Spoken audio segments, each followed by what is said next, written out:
What's up, y'all? It's your boy Slim 112 in the building. And hey, y'all know y'all listening to. Turn the pitch up. That's Debatable.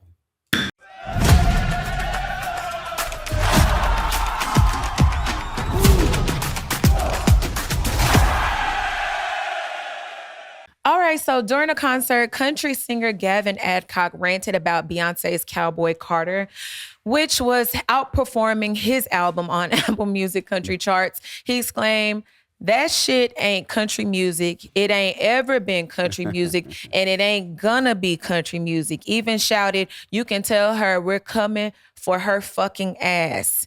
On Instagram and X, Adcock clarified he has been a Beyonce fan since childhood, citing memories of her Super Bowl halftime show, but insisted that Cowboy Carter doesn't sound country, it doesn't feel country, and argued that the lifelong country artist shouldn't be overshadowed simply because Beyonce is Beyonce. We live in a mind rent-free.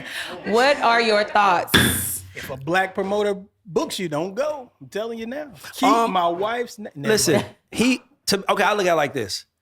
We sit on this same platform and protect our culture. And I give a fuck if somebody thinks. And to me, when I see another man protecting his culture, what he thinks to be his culture, I have to respect it. Do I give a fuck? No. It's not even about do I agree. It's like, do I give a fuck? No. But I respect it because he's standing up for a culture that he believes in, whether it's against Beyonce or not. I respect what he said. I don't respect how he said it. No. Like, that's somebody's wife and mom. Well, hear me out. Country boys is almost equivalent to rappers. To a degree. Like they speak their mind. They not like regular pop singers. They like, hey, boy. It's different. He did it the way his audience will understand it. He did it the way his audience will want it to be done. I got to give him respect for that. I don't know, we coming for your fucking ass Yeah, seems I a little can't. racially charged. But who's Can I lie? weird? I'm not arguing it wasn't. Okay, this is how I look at stuff. For black folks to be successful going into 2025 and beyond, we have to have emotional intelligence, right? We have to know when they're trying to push our buttons. He knows what he's doing, but the only way it works is if we react. All right. The only way it works is if we act like something. I've never heard of this man until today. So it's working. It's just, my thing is just instead of perpetuating it, I'm gonna put the shoe on the other foot. And if it was me, I protect my culture. I probably would have said it differently than he did it, but he said it for his audience. Go ahead, But see, musically speaking, it's kind of ignorant. Why? Because the person who's number one on the charts is the young country artist. He's doing collaborations with rappers. Morgan Wallen, yeah. So Yeah. who are you really mad at? When you look at Beyonce is not trying to be anybody but herself. Okay, so can I ask you a question? Oh yeah, and done it. Somebody I want to place. I'm gonna flip it on this table right now. Just let's for a second. Okay, let's reverse it. Okay, let's act like Morgan Wallen. He's the first person that popped in my head. Morgan Wallen, he grew up on hip hop when he was a kid. And he wants to make a hip hop album to dedicate to as a kid. And he wins best hip hop album at the Grammys. He's on the hip hop charts. He's all these things because he made a hip hop album. I think us as black folks would feel away. We would be like, yes, we would. We would not. If Morgan Wallen won, Not really, because you got to look at the Eminem. Who's Eminem? Who's Eminem? Who's Eminem? You got to look at Macklemore, Eminem. No, Eminem is different. Eminem, hold on. No, y'all missing the point. You saying if he came out as a country artist? I'm saying someone from the genre who goes to another genre, someone who's big. Because let's be clear, there's a lot of black girls doing country. He ain't say we coming for their ass. He said we coming for the one girl who's so big that she's gonna end up on any chart possible. So what I'm telling you is that if Justin Bieber decided to make a rap album, right? And because he wanted to stay connected to his roots, and he grew up in rap because his dad played in the house, and he won the Grammy for Best Rap Album, I think we would have a problem with that. Here's the problem, though. Labels allowed it. Y'all mean to tell me y'all wouldn't have a problem with that? Not really. Labels allowed it, though, right? Because look at the last decade. Labels allowed it. They blurred the lines. I didn't say labels would have a problem. I'm saying would you? If your artist is up for Best Rap Song of the Year, and Morgan Wallen won it. If she was the first to do it. Because you already know, because let's be clear. Okay, let's be clear. If you do Grammy voting, you understand how it goes. For sure. Usually you're voting on what you care about, but you got to vote on everything else. So imagine all the country folks that don't give a fuck about rap, that just votes for the name that they see at the top. Oh, I know him. Oh, I like Drake. You know what I mean? That's why those guys, we know it's a popularity contest. So let's not act like we don't know that. So let's say that. So we know that the vote is going to get split. Right. If there's one country person in the rap category, because he got a rap song, we know everybody country going to vote for him, which is going to make that person win. You're not going to tell me that we're not going to be mad at black folks. So we got a question for him then. Are you mad at all black folks or are you just mad at Beyonce? I get the impact. I understand Beyonce. And she's not even number one. And the reason why he's mad at Beyonce is because she won the award. She took their food. And by the way, good for her. Right? Good for a black girl taking their food. But at the end of the day, they not good for her, but bad for them. And my thing is that he should have felt, he should have had some type of good feeling.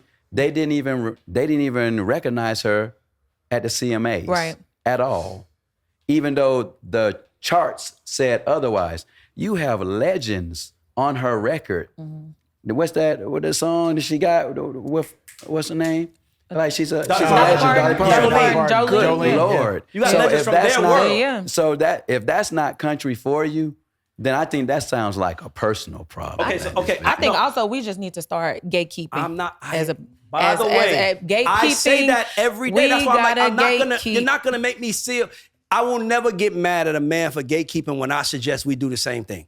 If he wants to gatekeep for his culture and say Beyonce make a country album, good for him. I promise you he's not gonna say it to her face and he's not gonna say it around nobody that's gonna hurt him. So he's standing in his corner. Mm-hmm. Somebody from his corner had a phone.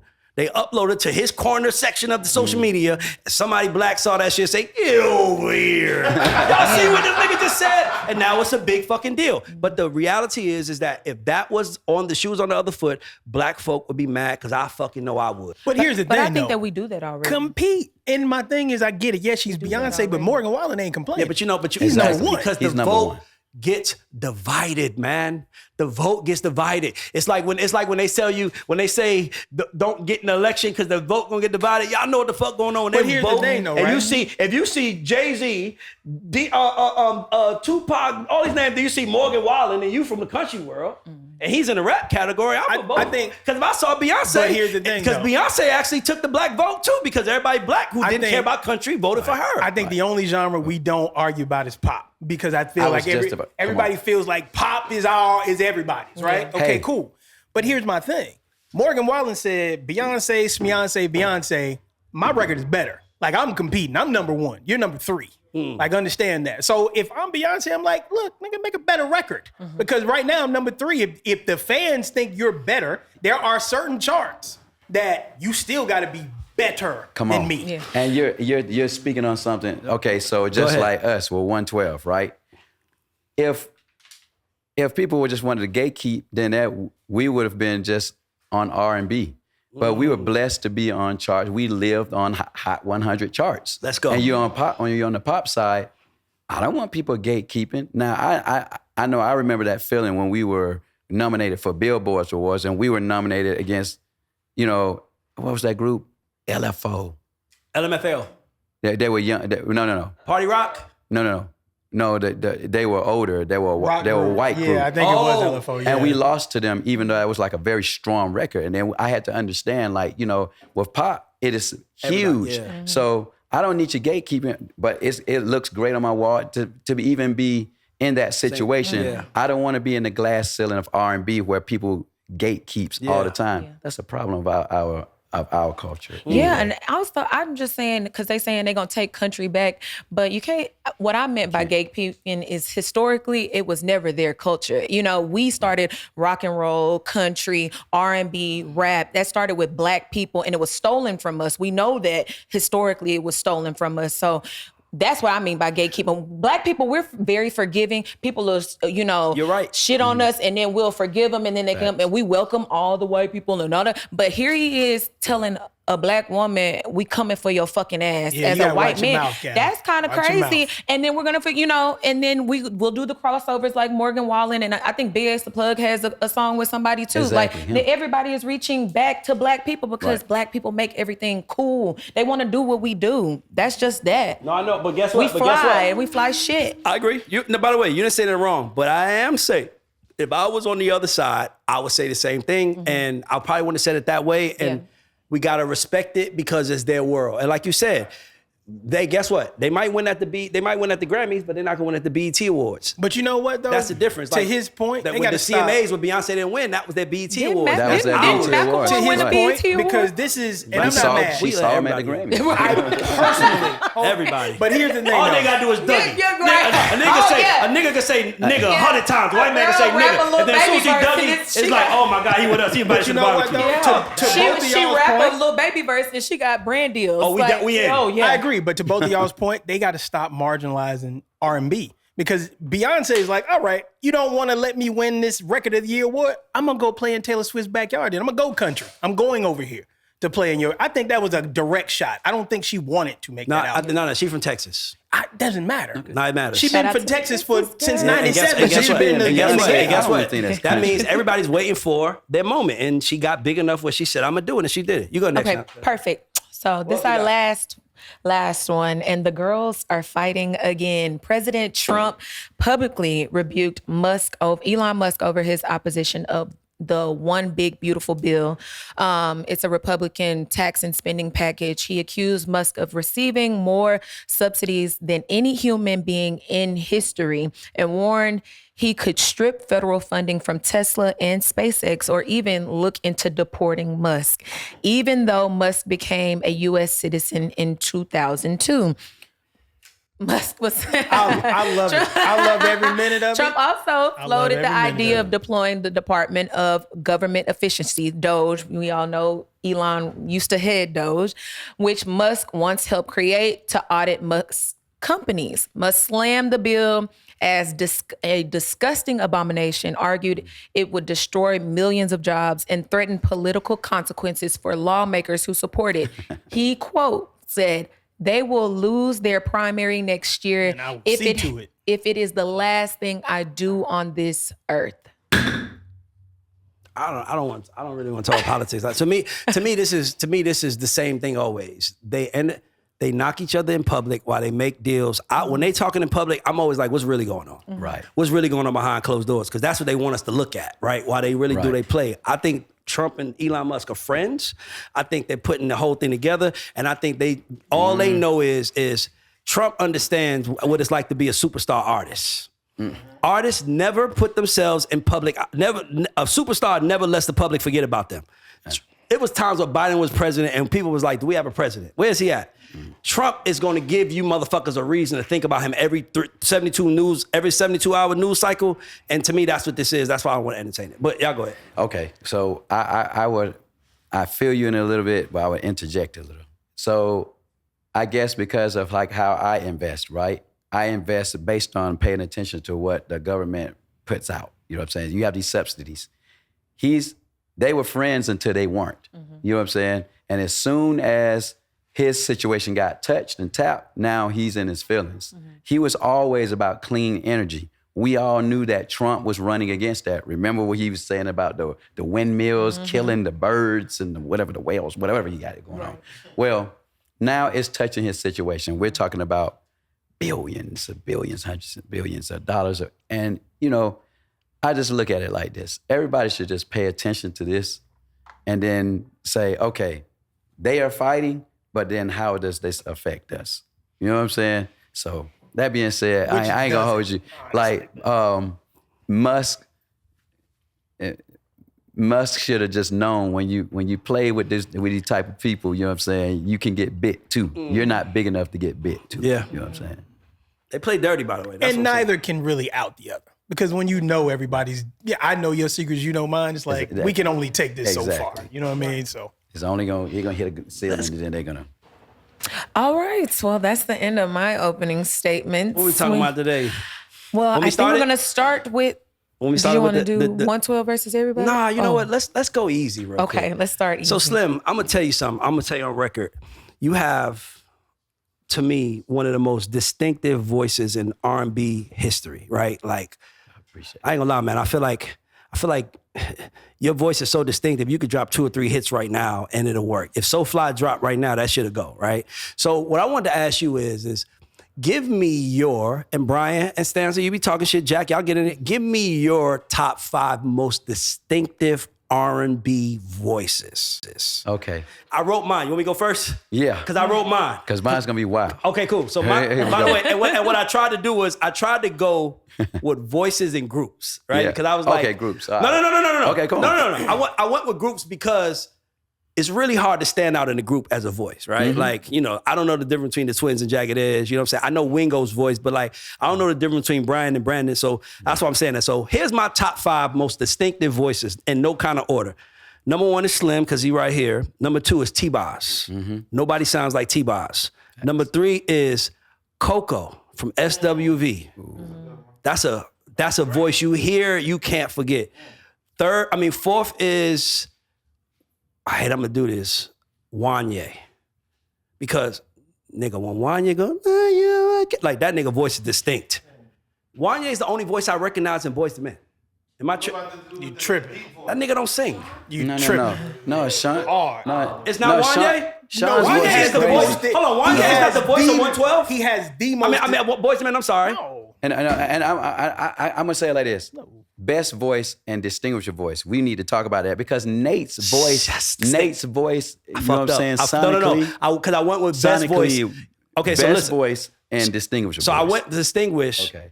I'm going to give them 2-1. Casey and JoJo. You said I can't put either one of them in there. Nobody sounds like them. I can't say that. Oh, what you call when he said when Cisco Casey tried sung, to. and then when Cisco Casey definitely sung did. "If You Think You Lonely That's Now," Bobby you can Womack. tell where these feels are coming from. That's Womack and Ruffin. No, I get that, but I'm saying, you asked me my distinct voices. Okay, go. Oh, yeah. I'm saying, I know like 3 Womack records. Like, I know, you give me one, I know Jodeci's whole catalog. So I'll say, so here's my top 5. T-Boz, Slim, Coco, Casey, and JoJo is 1. And then I wrote this name down because it's nothing sound like her. I wrote down Aaron Hall.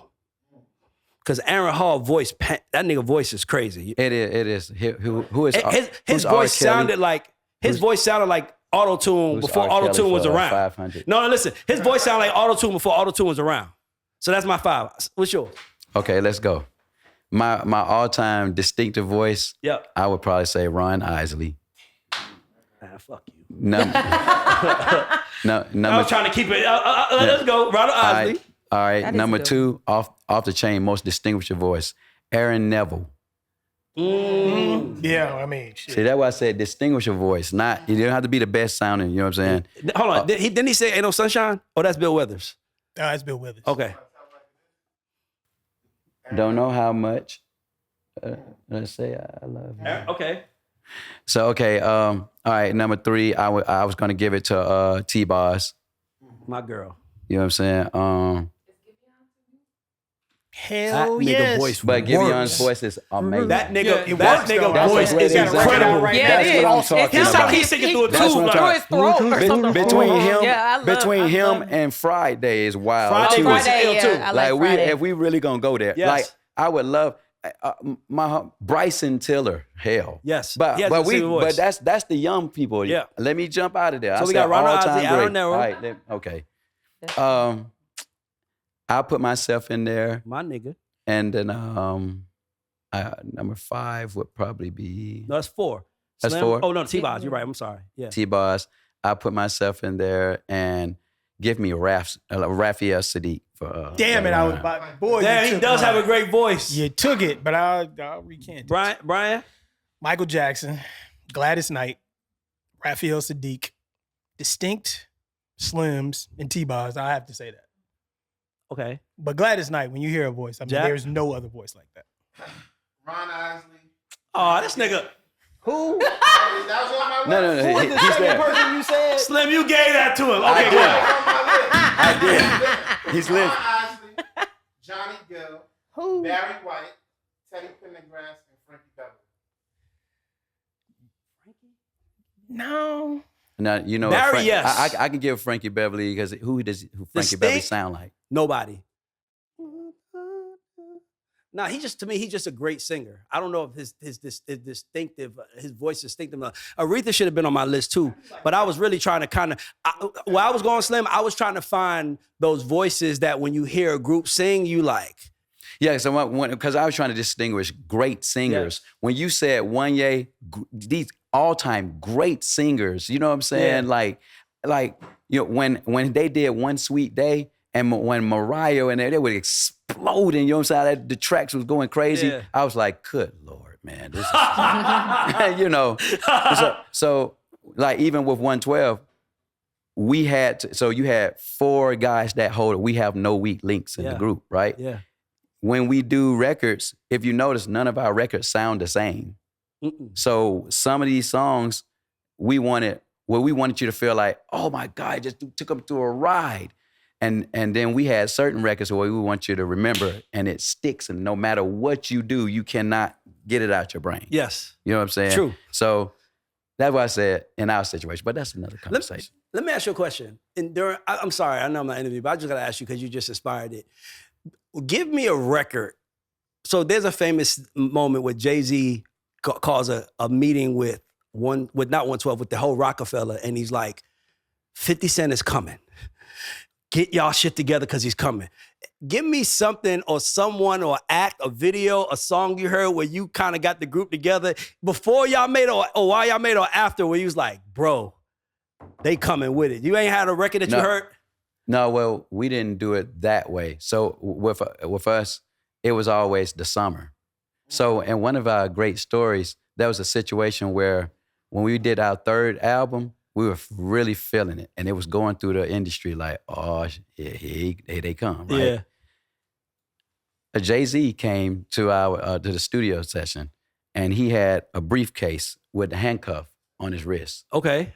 And he sat down and with us, and we were in the studio, and he said, I heard y'all had some stuff. Y'all had some stuff coming this summer. He was like, I'm gonna hear your album, and I'm gonna play you the blueprint. What? Get the fuck out of here. That's crazy. So that's why I said, like, with 112, it's like levels. There's levels in everything. Yeah, for sure. And when we aim, there's no genres. So we don't look at a group. We look at the genre. So when we ran Peaches and Cream, you know what I'm saying? We was listening to like You Don't Have to Call with Usher, right? We knew we paid attention to BDS spins and stuff like that. You Don't Have to Call was most played urban song ever at the time. We said, what was gonna beat that? Here Comes Peaches and Cream. So it's so out of I'm sorry, I'm trying to save it for Invest Fest, man, but I got you here. And it's my dog. I just don't get a chance to ask you questions like that. Did you know, like, out of all your records, what was the one that you was like, that you heard and was like instant? Like, give me the 112 singles that you heard and was like, I knew that was gonna work. Man. All of them, if you tap. So, okay, so here was the thing. So when we first came out, the radio was sounding a way. Yeah. Everybody was playing ballads at 12 p.m., you know what I'm saying? True. We came up from, you know what I'm saying, we 4 Southern guys coming up from ATL, coming from the church, coming into New York, we're listening to Hot 97 and Power, right? Yeah. And you know what I'm saying? And we listening to the beats, and we were like, yo, how are we gonna compete against this? Because it felt a different way. The records that were played on V103 wasn't played on Hot 97. Yeah. So when we came over there, it was a different cultural change. We just noticed it was a bunch of ballads. So we intentionally dropped Only You. Wow. Knowing what that was going to be. It was going to break the radio format. You know what I'm saying? So I kind of felt for like, you know what I'm saying, like my boys and my brothers, Jason and Soul For Real. Yeah. Because at that time they had the groove or whatever. We was like, dang, they are good. Yeah. But we got to go get them. Exactly. So to that point, because I've asked members of other groups this, do y'all have talk as a group and say, we going to get them? And I get it. You respect the Boys and Men's and the Jodeci's coming up, but I mean, you're still And we don't talk about, not in the studio. So I'm going to tell you right now, any group that we sung their records and talent shows, we don't talk about them. We look at them as untouchable. Got you. I love that, by the way. Respect. That's our respect. I love that. By the way, that's Damien said the same thing. So like New Edition, all those guys, they laid the foundation. That's why I didn't take nothing he said any kind of way, because, you know, with him, you know, when you heard Let's Chill, cats were singing that record. When we were just singing that when I was in high school, you know what I'm saying? Yeah. We never lost a talent show. By the way. With that said, hold on. With that said, let's put them This aside, nigga's an R&B but guru. He got I ass. am. You know this. They came up in the Jagged Edge and that era though. Was there ever any like friendly competition there? All the time. What? This is the But 90s. did y'all talk that shit to each other? Like, you know what I mean? Well, no, we had a certain decorum. Okay. We had a certain decorum. It's just like, we're not going to talk at each other. You know what I'm saying? You just know what it is. Yeah. If I look at Brandon and Brian, they're looking at me, they wolves. Yeah. You know what I'm saying? Yeah, for sure. But Like, guess what? Niggas want that spot. I'm a big wolf too. That 5 heartbeats moment where you like, let me sing to And your guess girl. what? And what's crazy is, hey, just like you see Cisco and with Drew Hill, Yeah. you're looking at, and I'm looking at Cisco, he's looking like this. Yeah. And I'm looking back at him like this. I got your ass. Because at the end of the day, but and that's why I say, like, people always put us with Jagged Edge. They came out in 98, man. You know what I'm saying? We should talk about more with Drew Hill. We about to go came there. out Oh, in no, we 96. about to go there. Let's go. Then we're gonna look at The discography, next subject see what with I'm Bennett. saying? So I did this with Damien. I want to do this with you. So I'm an R&B fan, and I just wish that R&B artists, you know, just stood on it a little bit. So we're gonna play this. This next segment is just gonna be called 112 versus everybody. And by the way, we're gonna give our opinions too, but Okay, yeah. you can give your opinion on who the groups are. So, you ready? You ready, B. Miller? Oh yeah, for This sure. is gonna be kind of fun. All right, cool. Here we go. Clip approval chat. Where's it at? I don't know where the chat is, Alex. So I gotta It's check. one. This nigga sends like I got to fit. Okay, perfect. Here we go. That's debatable. So 112 versus mint condition. Who you taking, B? Who you taking, Stanza? And then we're gonna go to Slim. 112. 112. 112. But I feel like I should. No, you can take me one. No, He right no, here. it's 112. I said 112. 112 mint condition, Slim. So I just told you my Hey, yo. rule. Anybody that we sung their talent show, we sung their songs and talent shows, I'm not even gonna go there with them. Okay, perfect. I'm gonna try to stick. I'm gonna look at this. Next, Next. Jack. Brian.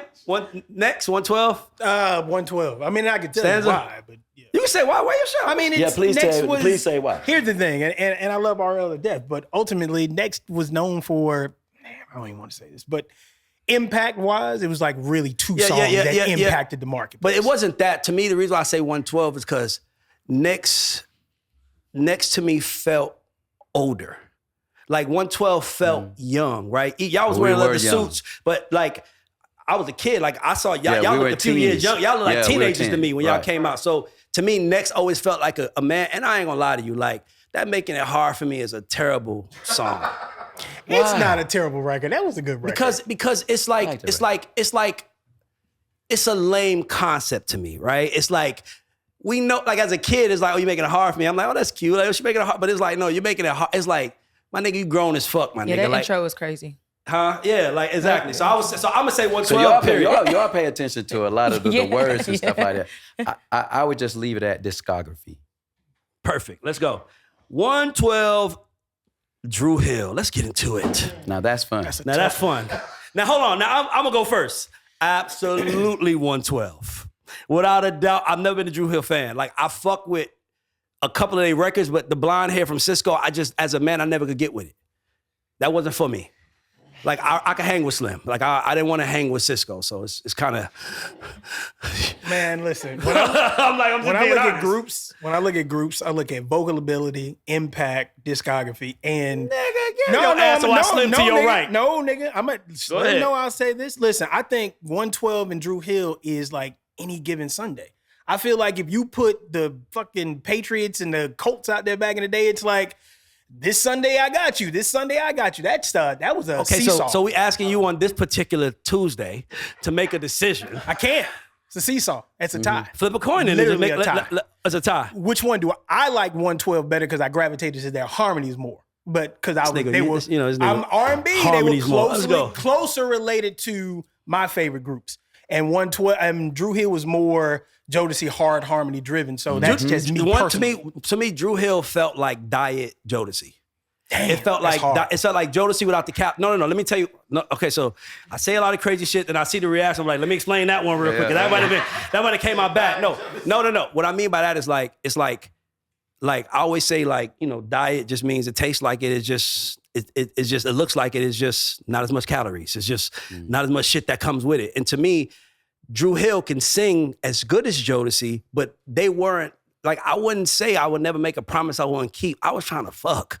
You know what I'm saying? So I'm playing Jodeci fiending. Jodeci was talking to women. Drew Hill was talking about relationships and everybody in it. I was a little nigga trying to get some. I'm not playing, like, so that's why I don't connect with Drew Hill, because that was what girls wanted to listen to. Like, guys played Jodeci, girls played Drew Hill. At least that's how it was in College Park where I was from. Mm-hmm. So. Go ahead. Okay, so I do feel you on with Drew Hill and a 112. You had to have that. Like, you know, we knew what we represented. We were from ATL. We came up to New York. We had New York culture. Culture was like even the style. So let's see how I'm putting. Pick up what I'm putting down. Bad boy. That's not LA. They wasn't with the mom. Put up what I'm putting down. So with our music, also people wanted to be like us. They wanted to dress like us, talk like us. That's true. You know what I'm saying? And that's what we presented. So culturally, along with our music, you know what I'm saying? Because if you look at we're probably the only two groups where the first 3 albums went double platinum or better. Now, here's where we go. I'm still gonna start with Grammy Award winning. They don't have that. And then, you know what I'm saying? Out of our 6 projects, 5 of them had plaques. When we left Bad Boy, we went to Def Jam and still sold multi-platinum records. Period. Other than so with that being said, 112. I mean, that's what the man said. But I give it to, so let me give it to him. Drew Hill is a harder situation because what Cisco accomplished by himself, you know what I'm saying? Like that Thong Song record almost went diamond, right? Well, I have to pop my own collar because when I dropped So Fly, it went double platinum independent. And a tour where you had to buy records too by then. You had to actually go buy that song. You had to go buy that record. Yeah, we used to perform that on tour, like on BT College Tour. As an executive, you know exactly what they're talking about. Pay for it and walk away with it. Pop that collar. Bro, so I ain't gonna lie. Okay. Yeah. I just want to go through this one because I feel like this the one, because everybody else, so I got like Boys to Men, but they was before. We sung all this. Okay, perfect. And New Edition before, Guy before, yeah. Tony before. Okay, cool. So the only one I got is Silk and then Blackstreet. So let's talk about Silk. First off, we can't talk about Silk because we're singing Lose Control. We won that literally. But people don't give Silk their proper flowers. For us, they had a great moment. Silk was our boys' demand. So anybody knew about the culture of Atlanta back then, we did talent shows. Yeah. And they were the epitome, the peak and premiere of Silk from Atlanta? groups. What? I didn't know that. Keep Sweat. I knew the short one was. I knew the short single. I didn't know the rest of it was. Well, I guess what? So even with Lil G, we knew Silk before then when they had a guy named Tiger was in the group. Is that the same Tiger that went on to be in? Is it? I don't. Okay. But I know that, you know what I'm saying, we knew of them and we looked up to them. Their harmonies of how they sound now is what they sound like. They were crispy back then. Nice. So we knew that was a group that, you know, we chased groups. A lot of the groups too know that if you were in talent shows, the great ones do. Yeah. Like, look what they doing. I'm gonna tell you right now, if you came from Atlanta and you were into doing talent shows, hey, you got beat by us. Last one, Slim. Last one. And I think this is a big Atlanta argument, and it's usually based on what side of town you're from. So I'm from College Park. So, you know, only person in Jagged Edge from College Park is Wingo. I know, like the twins and Rich, they from the east side. Mm-hmm. So I'ma always say 112 because y'all from Bear, south side of town. Y'all have more south side roots. So but I will say this on record. I've always said this. I think Jagged Edge has a better catalog, 5149, but they don't have a Cupid. They don't have a Cupid and they don't have a, I'm not gonna lie, I think it's over now. I think it's over now. To me, it's over now is the epitome of 112. It's Mobb Deep, it's Quiet Storm. It's like some Atlanta niggas in front of the Waffle House singing over a Mobb Deep beat, killing it. Like, it's over now. To me, is like one of y'all best records. I just never liked Peaches and Cream. I never was a fan of it.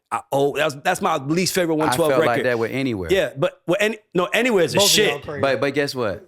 But now love I'm both glad of you those said songs. something Okay. about. So Jagged Edge versus So you 112. said so you said catalog, right? Yes. 112 has 14 top 10 records. Jagged Edge don't come close. 2, Versus happened. I was there. That was in my studio. There's so it wasn't. I understand the opinion. We came in as the underdog. Yeah. We knew that they were the people's champ. Yeah. And I don't blame them because Atlanta loved Jagged anybody Edge. outside of 112, I would fight for Jagged Edge. But can I tell you something, Slim, that people don't talk about? Jagged Edge broke in Atlanta. Yes. 112 was with Puff. So it felt bigger, right? Like 112 was with Puff. It was just slightly different. That's what I said. Discography though, you know what I'm saying? Our Yeah. first album sold 2 or 3 million records. Yeah. With Promise and Gotta Be, their first album sold gold. Well, Period. We don't have. Brian, you want to weigh in? Jet, you want to weigh in? Can I say this? I was telling him when we was talking before that, like, honestly, before the verses, I thought that 112 was from New York. Yeah. Because the way that they were marketed when we were younger. You did too? We all thought y'all was from New York. You know, Right. Everybody thought you was from New York. Everybody thought we were from New York. Was wearing the dances like Because that was culture for us. Yes. And that's why I said, with us, it wasn't just the records. What we were people would look at our pictures and dress exactly what our pictures look like. And you know what I'm saying? Like that, all of that, that's why I say, like, when you're trying to get inducted into the Rock and Roll Hall of Fame, and you know what I'm saying, you have to do some things that transcend it. Why be laughing? She love it. He talking this shit. Don't stop. You know, I mean, Talk you your have shit, to Slim. you have to do the things you transcend, that transcends the situations. What we try to do, we weren't trying to be the best group. We were trying to be the best in our era ever.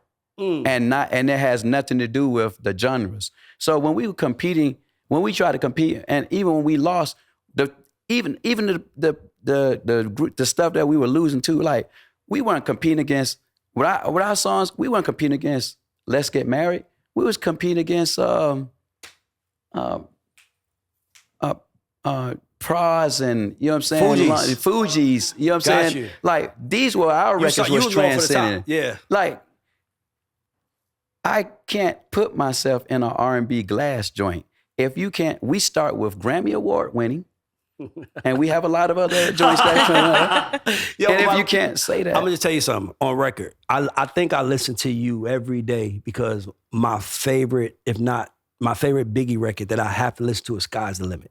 See, that's a black thing. My nigga, that is one of the greatest rap records ever made. Like, it's almost the record that... You know what's crazy? Who was I talking to? Okay, so he referred to our thing being like the cheat code. Yes. Because he said the cheat code is that we had arguably probably one of the best rappers that ever lived. Yep. Now, you have to look at it on our side, right? When we were all coming up, he was not... We were aspiring to be, you know what I'm saying? And what our careers end up being what it was. Yeah. And just the fact, I feel so humbled that he allowed us to be in his world. You know what I'm saying? Like, he talked about us, Room 112, where the players dwell. Room 112, my 112 CD pass, I was back. You know what I'm saying? Like, big through you know y'all. what I'm saying? Like, That's crazy. I so forgot about that. Understand all of this right here. When 112 pops our collars, it's because it's not us that's doing the talking. The great said it. Legacy is doing it. Yeah. So when you say he's the best rapper alive, that best rapper alive called our names the most. He thought of us at a level. It was a player level too. It was cool as fuck. And then think about it. How many times 112 has been in other people's records? Not to mention our catalog. Yeah. We've transcended genres in our writing. Wrote on Pink, you know what I'm saying? I remember working with, you know what I'm saying? I wrote with Luda, Usher for the rest of our life. What's the DJ, you know what I'm saying? That's a whole nother situation. Frankie J, that's like, you know what I'm saying? My boys playing skills, you know what I'm saying? We cross-send genres, you know what I'm saying? I worked with Blanco on his project, you know what I'm saying? That's country. Yeah. So. Talk your shit. I mean, And mean, that's that on it. Was y'all named? Y'all was named after the club, right? Yes, that was a blessing. That was right that was the hottest club in Atlanta. That was 112. The hottest group in Atlanta is 112. And we took it around. We brought the world to Atlanta, and now everybody in the world was coming in. And if anybody remembers, that's our age. When you walked in, you saw 112 plaques on the wall. Yeah, that's real. You can't erase legacy. Whatever the legacy is, I know everybody is just like buttholes. Everybody got opinions. But you can't erase legacy. Nah, you can't. And none of that, y'all living in it and doing it. So I gotta tell you something really quick. Last thing, unless you got some stanza. So I posted, I get high, and then listen, if you follow me at night, if I'm posting, I'm high, probably having the time of my life. So I'm high and I'm playing Slim. When I know somebody, I feel good. When I got the nigga number in my phone, I talk big shit. That's my nigga. Nigga Slim got the best. This one, man, 112 Cupid, nobody got it better. And JD hit me like, I think Jagged Edge, Let's Get Married is a better song. So we had this whole argument about Jagged Edge, Let's Get Married versus 112. He said the numbers. So go on Versus. On Versus, when they played Let's Get Married, the reason why they got beat with that is because it's Peaches and Cream.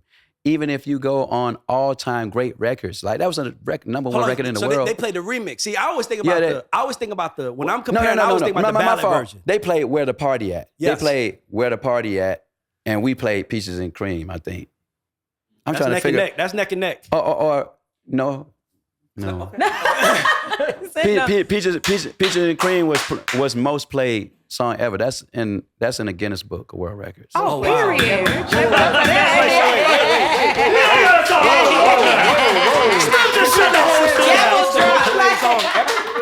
Until love that 50 Cent in the club came and beat us. Yeah, for sure. But y'all had the number one. Wow. I didn't know that. I love that song. About 100,000 of those streams probably me. I'm about to say, so bro. that's what I'm saying. Like what we did, we weren't trying to. Jagged Edge is our brother, so we don't look at it like that. Like we look at it as what's on the charts right now. You know what I'm saying? Okay, so at that time, Usher was running the charts, man. True you that. don't have to call, which I mean, I understand that was still Bad Boy feel, you know what I'm saying? But we found ourselves fighting each other, you know what I'm saying? Like, because Puff was in the video, he was he's in he's in the song, it, you know what I'm saying? And they're doing their run. My thing, I was like, man, how is 112 is gonna stand out with our brand? Because, I mean, even Cupid, everybody thought it was a number one record. It was on the hot play, yes, but it wasn't number one because Hypnotize. Oh, Biggie, wow. Huge. And both of us had shout out to D-Dot, on our he produced situation. that. You feel me? Yeah. Like, so it wasn't like, I mean, I hear y'all talking about certain these groups y'all calling out, but we had our own issues inside of our own camp. You know what I'm saying? Where you had number one people, Faith and Total, and you know what I'm saying? Like, cats are running their eras. Yeah. So, you know what I'm saying? That's just a testament, a blessing that, you know, when you call out great labels, you know what I'm saying? It's a blessing to be a part of that great label. 2 questions for you. Vocally, and you can say 112 if that's what it is. Vocally, who's your favorite? He loved group? this shit so bad. Who's your favorite group? Vocally. Vocally? Just vocally. Oh, Not man. Okay. discography gone. Well, vocally, if I have a 1A and B, and you know what I'm saying, it's going to be, it's definitely going to be like Boyz II Men and Jodeci. I was going to say Boyz II Men, and I don't even give boys. Like, and you know what I'm saying? And my thing is, I was blessed to be able to see both of their situations. And you know what I'm saying? Well, we've toured with, you know what I'm saying, Boyz II Men. Well, we've done shows. I won't say tour, not yet. Oops. Sure. But you know what I'm saying? But I know how their shows go. And if you go to a Jodeci joint, if anybody remembers Jodeci when they were in their prime, people were fainting in the crowds. Yes, you know what I'm saying? Like, and that was game. wild. So if you didn't really have that type of impact or whatever, that's why New Edition has to be brought up there. You know what I'm saying? Because they had their own impact. And I understand where Damian Hall was coming from because the way they performed, it was nutcase. You know what I'm saying? Aaron Hall was amazing. You know what I'm saying? For sure. So, but that being said, vocally, how they come off, you know what I'm saying? I would have to say Boyz II Men. Hold on, I got one more question. Sorry. Second question. I'm like, I got some. Because he's a vocalist, you got It's an 4 interview. slots, the entire spectrum, alto to bass. Bass don't have to be included. Put your super group together. 4. That's when Brian talks over my head. I'm just saying. Dang, I wish you had asked me that question or sent that question to me I feel before you. because Think about that's it. hard. It's a Because tough one. that's hard to say because like the people I listen to would start from the 50s. You can start back then. But I'm telling you, I'm giving you $1 million. You got to go make me an R&B record. But vocally, you can't be restricted. So it's all on you. Pick. You got your pick. Run in the field. Who's your pick, Brian? Yeah, that's a good You question. go 4. Because you got the question, you got the answer too. I'm not, this is not age. We don't This is care. just See, that's vocal. the what you No, didn't shoot it. That's It's what I said. What is this? It's not Hold age. on. Nigga, It's just just a shoot it. group. See? Niggers. Nigga. Here's my thing. Get the ER. That's what the ER on it. That's right. I'm from Alabama. Shit. Go ahead, Brian, go ahead. No, seriously. That's crazy. That was very aggressive. That was very aggressive. Very aggressive. Vocally, go ahead. Man, you Gonna thought ask about the this question shit, my again.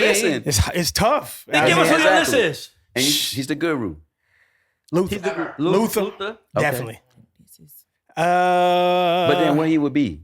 He's second tenor. First. Sean Stockman, I'm putting him in there because I want the falsetto. I got Sean. I got Luther Vandross. I got Casey, and rounding it out, got to be a vocalist. It's tough. I can't. It's tough. It's tough. I had to think. And about see, it. that's why we don't know let who I you thought- host. You gonna take over. This is a question that you can't even answer. It's None tough. of which I can't answer myself. man. Like, what are we? I didn't ask me. Number 3 you know don't touch my who I thought that was a raw bass, raw bass singer. I don't Azjet? think people. For sure. The No guy from question about it. Azjet. No question about it. The guy you who ain't was saying on that? the Nigga, bass. I mean, he's No question. now that you bring it up. I mean, I said it before Wait for he you said to bring it up, Slim. Nigga was incredible. Hey, man. They want was to be the host incredible. so bad. He was y'all. amazing. He was incredible. So bad. They want to be the host so bad. Well, you're right. Like for me, Slim, I just want to ask you, like, why don't you think we have R&B groups anymore? Like y'all make it look good. Like grown men, like it's still that going to a new edition show, going to a Boys and Men show, going to a Jodeci show, a 112. It's still great to see 4 guys up there together with their moves, singing songs. Like it feels like the music industry is anti-group now. Yes. And I'm like, why is that? Like, what do you think Because that we is? live in the world of me, myself, and I. And usually, like when you're in a group, just like how you love yourself, you got to look to the left and the right of you, and you got to love them the same way as you love yourself. Because it's the dream together. And everybody's whole ulterior motive, everybody's just their bottom line, what their belief is that we all believe in this one situation, which is the brand. No man bigger than the brand. And that's the problem. Everybody wants to figure out how they can step on somebody to get to the higher level.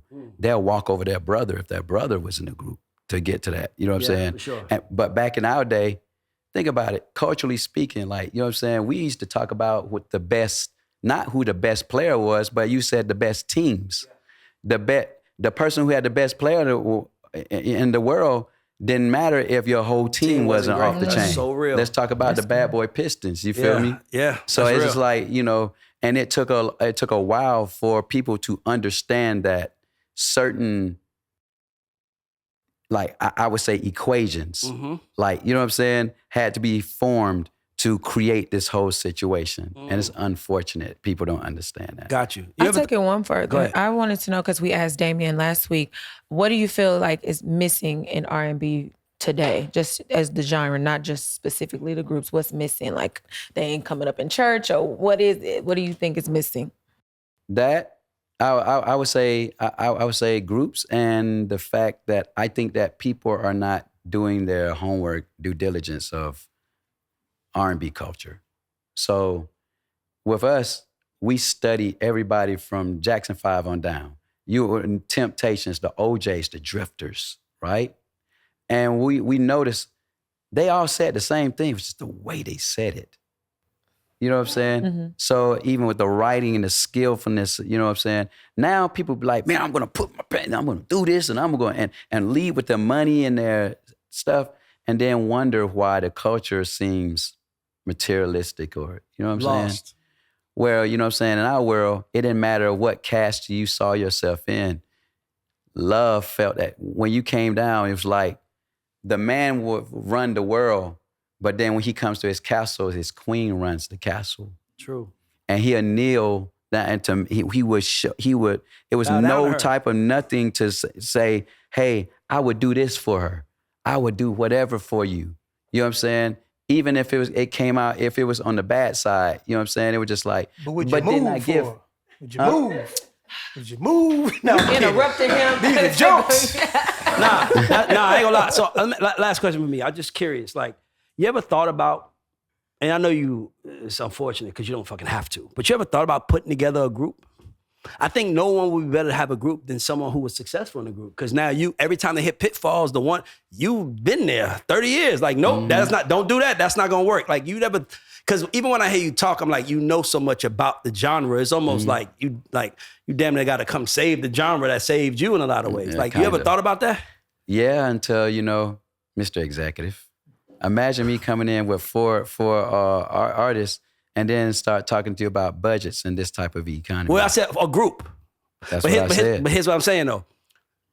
We gonna talk offline because there are ways to make it work. Here we go. Without but then, costing. Now, right, but then now, we all know there's the passion and what we can bring together, you know what I'm saying? You can sculpture something or somebody, but the powers that be, the train, has to allow that to happen. And I'm gonna tell you this, fuck the train.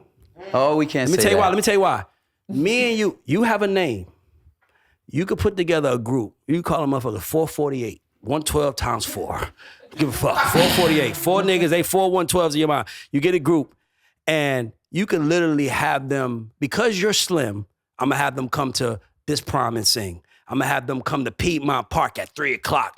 All the girls, like now you got 500 girls out there. The powers that be recognize moves on the ground. You just gotta Social make them. media would not allow it because now that when they look at what's going on here, they'll see R&B cats looking at rappers, and then I come to them and say, hey, I got you $50,000 to do this joint right here, you know what I'm saying, to do this event. And then they'll look at Lil Baby's joint, and he's flexing 50,000, 100,000 by himself. But I want to say something. You're 100% right. But that's when you can say, I've been here longer than Lil Baby has been born. And Let then, me show you guys how to last. Because if I had an army group, if I was putting together a group, I'm getting you to run. I needed somebody that, because it's like, how can you make them see? I see groups out there trying to do it right now. I see that. I'm paying attention. I'm not even calling it. It's 5 of them. Great writers. They are not good singers. Very good. Okay. Who you talking about? No. Because they, you know what you're talking about? I think he knows what I'm talking about. I'm not going to say. I'm going to say, and let me just say, there are a lot of young groups out here trying to figure it out, right? But one, they have to find the art of the writing to present what that brand is. How do you present that? You know what I'm saying? And then 2, the powers that be, the labels, then got to say, man, we got an upcoming record popping. Instead of buying 1 ticket, I got to buy 4. Instead of buying 1 hotel room, I got to buy 4. Plus, you know what I'm saying, manager this, that, you know what I'm saying, whatever. Unless you have someone like Slim saying, 96, we was on I'm telling you, let me tell you something. I'm being honest with you. Like if you have somebody there that's done it, that's been there, that's on the inside, that understands the ups and downs of being in a group, a pitfall, no one is better to consult the group about how to last than you. So my point is, I think R&B is only losing because hire me as a president or vice president, and I could do it. Hear me out. R&B artists don't do what rappers do. Rappers put other rappers on. Facts. R&B, you said the powers that be. You are the power. But that's why we do collaborations. That's why you saw me do something with Kevin Ross. But I'm about to say, I'll do it with you. I'm just telling you that. Oh yeah, you have to because you talking big. As I'm talking to you, I'm like, nobody knows it better than you, bro. But you know what? You're right. You're absolutely right. But I'm gonna tell you what you're gonna have a difficulty doing, and whether you admit it or not, he hit the key in the fact that they studied, right? So You take groups like Boyz II Men, even Jodeci, they study. And guess what we're gonna do, Slim? Every month they gonna meet with Slim, and Slim gonna say, "Here's y'all homework." But here's the thing: I'll see y'all in a month. If I don't see y'all, but I'm gonna do you guess one what? better. They don't do it. We bring another group in. Who But I'm gonna do you really one wants better, this though. shit? But I'm gonna do you one better. See, I don't think you're gonna find it. That's the executive talk. Who wants this shit? Because who wants it? And if you don't, you want to go home? You want to go home? Exactly. Now, but if I talk that way, then But I'm that's not what I'm saying. You don't have to do probably that. know. You're the guy in the room saying, "Guys, I'm gonna try to do it." I'm the guy saying, "Fuck that." Exactly. Y'all But niggas get on. I can be that. I want to be that guy. Because that's what Michael Vibbins was. Because guess what I would do? On Making a Band for Puff. Because guess what I would do? When you all have the conversations to the investors of the, who put the money behind the labels, then I can. So if I get a label, properly speak. that has an R&B group right now to bring you in to be an executive producer, and you'll do it, and you'll get involved. Hey, come on. I'll put it together. Okay. Perfect. And on that note, the show's over. I'm gonna make it happen. This is how it goes, by the way. I'm gonna make it happen. All right, y'all. Well, thank you so much, Slim, for joining us on That's Debatable. Come back anytime. Thank you. We love to have you. To our viewers and fans, thank you for watching. Please like, share, comment, subscribe. All of the things to help the show grow. And this is That's Debatable. We'll see you next time.